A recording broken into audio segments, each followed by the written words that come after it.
Babs was originally built in 1923 by Count Louis Zabrowski. It was the fourth of his Chitty Chitty Bang Bang big aero-engine cars.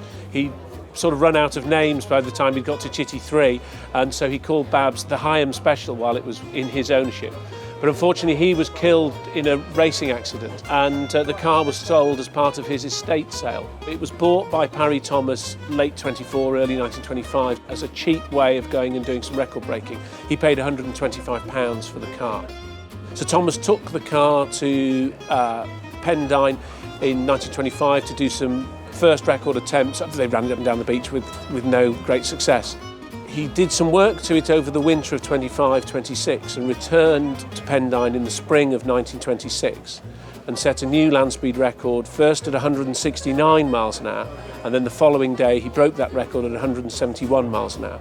And that record stood for a while, but was broken by Campbell in Bluebird, which he'd spent £10,000 building. So it gives you an idea of the scale of costs involved. So Thomas had an opportunity to have one last go at breaking the record, and so he went back to the Pendine in 1927 for one last fateful attempt.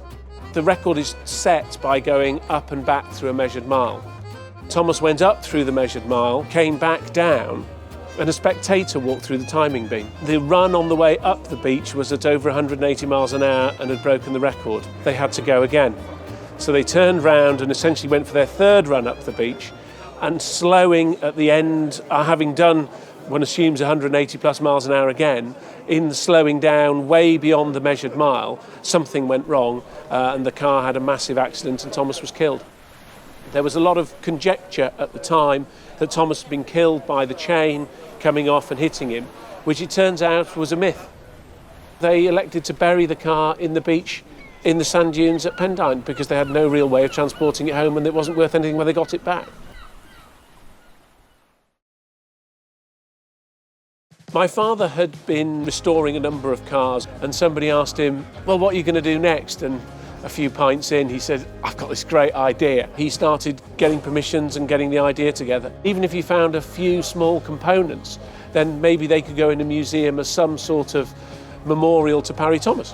My father and my uncle and my cousin went down with 3 shovels and a couple of cans of beer, and suddenly realised that actually there was more to do in terms of restoring it and getting it running rather than just simply having a few components that people could look at. So the car got back to my family home. It was a small workshop on the side of the house in rural Snowdonia, and Father set about restoring it. He was surprised at how complete it was. There was significant accident damage, but there's also the fact that it had been buried in salt water for 42 years. And there's a strange effect that if you put steel and aluminium together in salt water, they form a battery cell and you get something called cathodic protection. So the steel components are protected, but the aluminium is sacrificed. The best example is the gearbox, where you could poke your finger through the case, but the ball bearings and the ball races in the gearbox still in the car.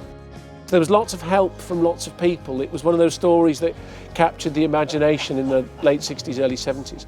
And so within 2 years of digging it up, it was running.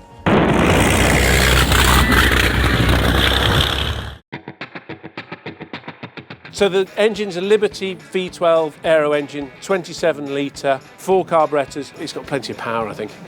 Each cylinder is 2¼ litres, which is the same as a sort of small C-class Merc. That's just one. It kind of gives you an idea of the scale.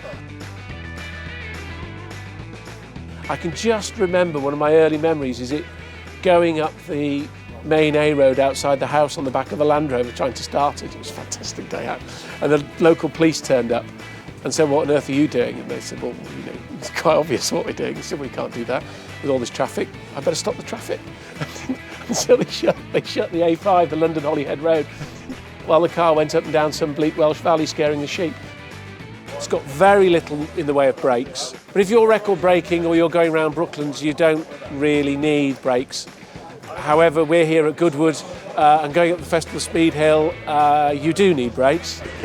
And so most of the time we just use handbrake. And when you're coming to the corner, you just put the handbrake on, leave it on, change down, then switch the handbrake off and turn in. That's basically driving it. I have a long-term view that it now needs restoring. It's been out of the ground longer than it was buried. Some of the stuff, the paint's been on some of the bits 50 years. It had undertracing period, the undertrays have never been refitted to the car. The original bodywork exists. It's in the National Museum of Wales's archive. The frame's all the original. The steel frame, the blue panels that are steel are original, but the aluminium skin is all new, the bits that are painted white because of this corrosion in salt water. But I kind of have a view that maybe we ought to weld all the corrosion holes back up and use all the original skins and extend it and get it all right. It's going to take a lot of work, but it'd be really cool to put back. And they don't have to be perfect because they're original. It's an interesting question about what Thomas would think. He was an electromechanical engineer, and I think he wouldn't care very much about whether it was here or not. I suspect he was a futures man rather than a past man, if you see what I mean. I think he'd be over there looking at the electric cars and going, oh yeah, all that electrical stuff leaves me cold. I like 27-litre aero engines on stub exhaust. It's much more fun as far as I'm concerned. There's no reason why it wouldn't do 150, 160 mile an hour now. All it needs is somebody nuts behind the wheel.